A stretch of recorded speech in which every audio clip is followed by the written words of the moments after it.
What We Do in the Shadows, the FX vampire comedy. Season 2 just wrapped up. We reviewed the first episode of season 2. At the end of season 1 last year, I was left a little bit like, this didn't really hit for me. I don't know if this is always my bag. I've come all the way around. This might be the funniest show on television, in my opinion, right now. Just every episode, I found myself in stitches for one thing or another.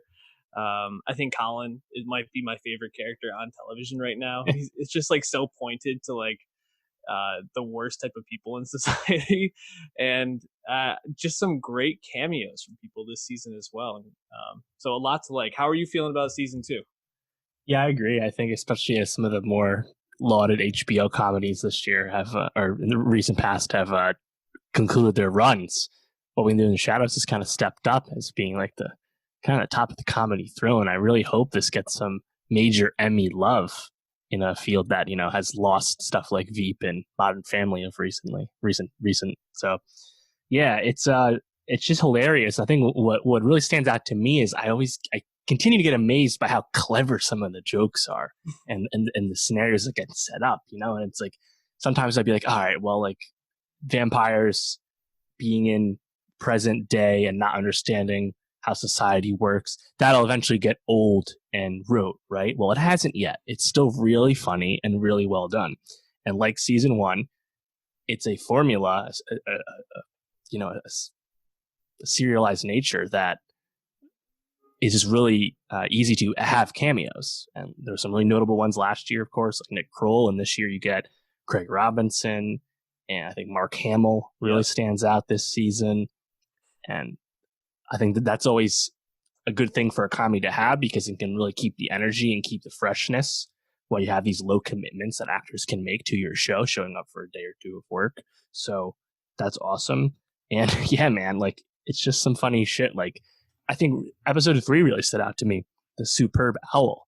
Mm-hmm. Something so simple about not understanding what the Super Bowl means and just reading it wrong, right?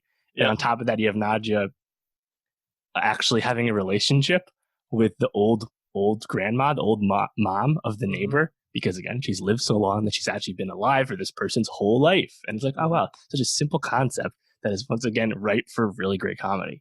So yeah, I mean, it's kind of, I don't know how effective it is to just say the show is really funny all the time, but it's just really funny.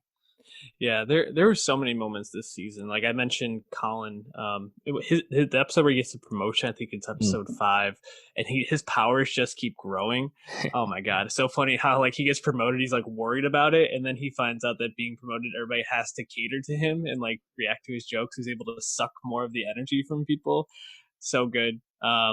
Also, then the next episode, On the Run, those two in the middle, where you have Mark Hamill, who's this vampire who's looking for Matt Berry's Laszlo to pay him a debt. So Matt Berry just runs away and then becomes Jackie Daytona. Oh man, I just want a whole season as Jackie Daytona now. Like I thought that was hysterical how he loves girls volleyball, like high school girls volleyball.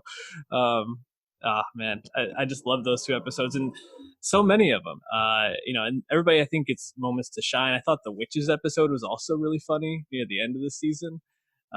Especially when Nadja is like, you had sex with her, and he's like, she's a dark-haired girl, I thought it was you. And like then they basically like go show all of them, and then what's it, the other vampire, I'm forgetting his name, is he had sex with Landor. You too. Yeah, Landor's like, yeah, thought I was you too. Like just the way it goes. I think someone that really stepped up this season in terms of their role was Guillermo, which I think it has really great payoff at the end when he just murks all the vampires when they're going to kill the 4 there. But I really liked his arc throughout the season. I think him being like Van Helsing lineage and becoming this vampire slayer while also wanting to become a vampire, and like when he goes to the other, become the familiar for the other vampire who's not actually one. All that shit was just so well done. Yeah, I guess there's really not much more to say other than the show's excellent. Yeah, man. I'm really hoping for some good Emmy love because it deserves it, and it's kind of the cream of the crop for comedies right now. Yeah. Also, shout out Jermaine Clement, who was in the final episode and directed a couple of these, and his Mm-hmm. presence is always welcome. So Of course, the original movie as well.